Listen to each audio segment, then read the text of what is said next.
माझं नाव अरुण मुखर्डे।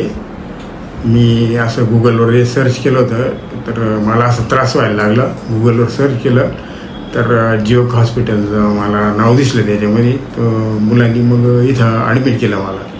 मग इथं सोनोग्राफी वगैरे केली तर त्या आतड्यांचा प्रॉब्लेम दिसला आणि त्याला गँग्रीन झालं होतं आतड्यांना।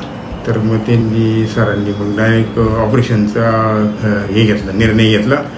गँग्रीन ते जे झालं होतं खराब भाग, तो खराब भाग जेवढा होता तेवढा काढून टाकला आणि नंतर 2-3 महिन्यांनी परत दुसरं ऑपरेशन करून म्हणजे पोटावर जी संडासची जागा वरती काढली होती ती परत ती आतमध्ये टाकून आणि ती जागा परत नॉर्मल जागेतून म्हणजे आपले जे रेग्युलर होतं त्याच्यामधून परत सुरू करून दिलं त्यांनी।